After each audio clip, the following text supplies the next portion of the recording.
Hey guys, it's National Master Kevin Yang here with another video, but today I'm going to do something different. I'm going to analyze this game that I recently played against one of our fellow chess club members.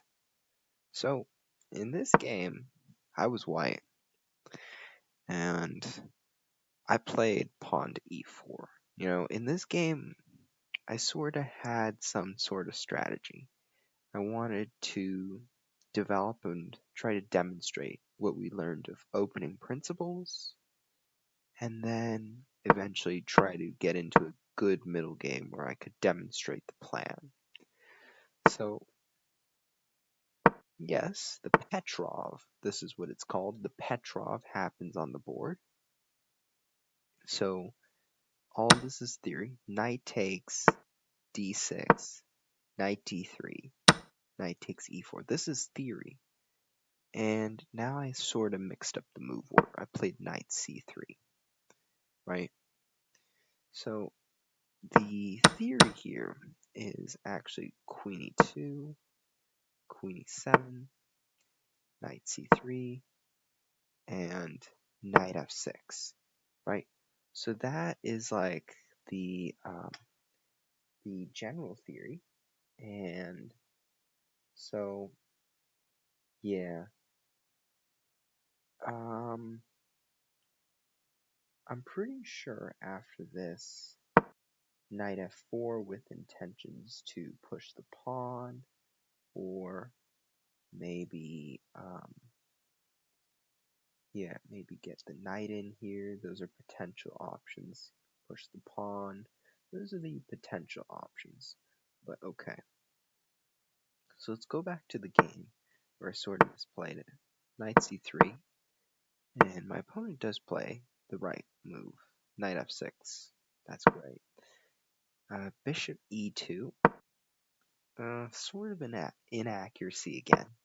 I'm not exactly following, but I was trying to develop my pieces, like what I said, like in developing all my pieces and following some principles, right? So I developed my bishop. The knight develops. Good move, good move. Castles and bishop here. And okay, so I thought it was okay. The computer disagrees a little because of this move and how I can eventually push it and push it another square to fork the two pieces, right? So maybe the computer disagrees there, but I think bishop here is not bad. So knight comes up, queen d7, right? And I play d4, right? So I threaten the fork, and so my opponent correctly assesses with d5, rook e1, putting pressure on this bishop, maybe relaxing the tensions, trying to come out and attack the bishop. So all of that is possible. Opponent castles queenside, like usual. Now I sort of violate. Bless me. Okay. So, my opponent castles. That's really good. Now I make this sort of inaccuracy, right? So there's this saying that you shouldn't move one piece more than once after you've developed it to a certain square. And in this case, I violated it because my original intention here was switch the knight over and switch the knight over because this knight is pinned, right? So the bishop is attacking this. My knight wants to swing over without, because for example, um, my bishop was here, and let's say it was here, played knight here, now this happens, right? But my plan was with the bishop here, now the knight can freely roam, because if you take here, I take the queen. So that was the goal.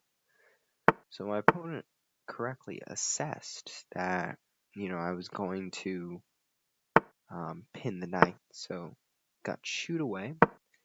It did go back one, and notice that if b5 was played, this would really weaken these squares, right? So I could play bishop here, or even I could consider something knight takes, takes, takes, and continue to have this threat, right? So it really depends here. So my opponent made a really good decision to get out of the pin.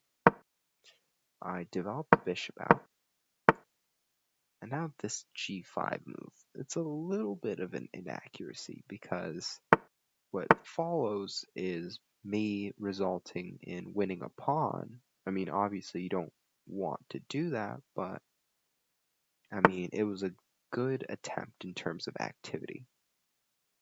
I think in order to prepare this g5 move better, black could have probably played rook g8.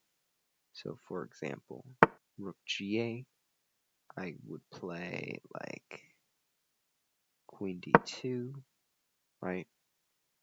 Bishop 5 would come on the board, and then g5 threats.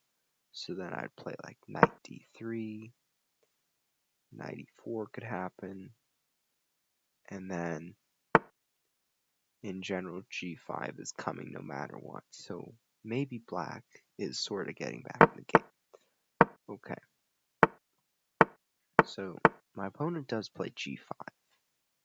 But okay, I do get a pawn that takes, even if queen takes, bishop takes with the rook on this square.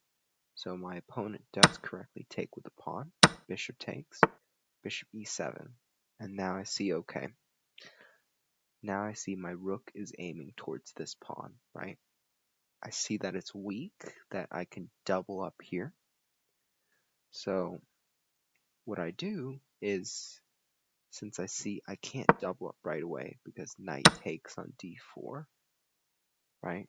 So what I did was I took to remove the defender a little bit. Queen takes, queen e2. And now I'm really gearing toward this pawn. So opponent plays rook g8, and I play bishop h4. Now I could certainly take, check, takes, takes. But I'd only be up one pawn, and he has this dominant bishop. So it wouldn't be really worth it for me. So I could also take this way. Takes, takes, takes. And this would actually be a not bad version since I am up 2 pawns and I do have great activity coming this way. So maybe this was a better continuation for me, but I chose bishop h4, right? I wanted to maintain the pressure and then maybe keep the bishop on site. So rook d7, trying to guard the bishop to allow the knight to move in some sort somewhere. But in this case, I do take the pawn, takes, rook f8, double the pressure on the rook, and then rook f7, once again, king f1, h6, and now I play this tactic, right? I take on e7, take, and take. So you might not see what happened here, but let's count the material. I take the bishop, right? He gets a rook, rook trades. So now he has rook and knight for the bishop and knight, right?